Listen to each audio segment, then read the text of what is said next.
অনেকে দ্বিতীয় জানাজা বা তৃতীয় জানাজার আয়োজন করেন মৃত মানুষের, এটা কি সুন্নাহসম্মত? কোনো মানুষ যখন দুনিয়া থেকে চলে যান, মৃত্যুবরণ করেন, তখন ইসলামের একটা চমৎকার সৌন্দর্য হলো যে আল্লাহ রাব্বুল আলামিন আমাদেরকে নির্দেশ করেছেন ওই লোকটাকে সুন্দর করে গোসল দিয়ে, তাকে সুন্দর করে কাপড় চোপড় পরিয়ে, কাফনের কাপড় পরিয়ে আমরা তাকে জানাজার মাধ্যমে সবাই তার জন্য দোয়া করে তাকে সুন্দরভাবে কবরস্থ করে বিদায় দিব। এটা মানুষের সম্মান, এই সম্মান করার নির্দেশ ইসলাম দিয়েছে। এটা ফরজে কিফায়া।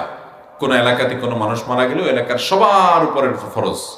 কেউ যদি না করে সবাই গুনাহগার হবে। যদি কিছু মানুষ করে তাহলে সবাই সে দায় থেকে মুক্ত হয়ে যায়। এটা ফরজে কিফায়া। তো এখন এই জানাজা, নবী করিম সাল্লাল্লাহু আলাইহি সাল্লাম সাহাবীদের জানাজা পড়েছেন, ওনার পরিবারের জানাজা পড়েছেন একবার, দুইবার না বা তিনবার না। জানাজা কয়বার হবে? একবার। এবং একবারের বেশি জানাজা এটা সুন্নাহ নয়। জামাতের সাথে যখন জানাজা হবে, জানাজা হতে হবে কয়বার? একবার। আমাদের দেশে দেখা যায় জানাজা কয়েক দফা হয়। একটা মানুষ বিদেশে মারা গেছেন, সেখানে একবার জানাজা হয়। ঢাকা আনছে, সেখানে একবার জানাজা হয়। গ্রামে আবার জানাজা হয়। এই জানাজা বারবার করে এটা কোনো সুন্নাহসম্মত বিষয় নয়।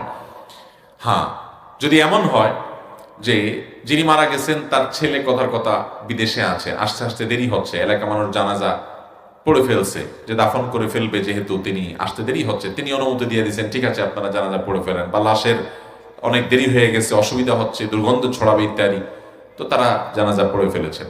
এর মধ্যে দেখা গেল ওই লাশের যে অভিভাবক, অর্থাৎ যিনি মারা গেছেন তার বাবা কিংবা তার ছেলে, এরকম নিকটাত্মীয় যে রক্ত সম্পর্কীয়, সে আসছে, তখন তার অধিকার থাকে আরেকটা জানাজা পড়ার।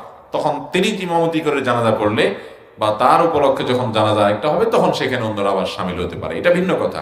এছাড়া ঠান্ডা মাথা এখানে একবার জানাজা, ওখানে একবার জানাজা, এটা সুন্নাহসম্মত নয়।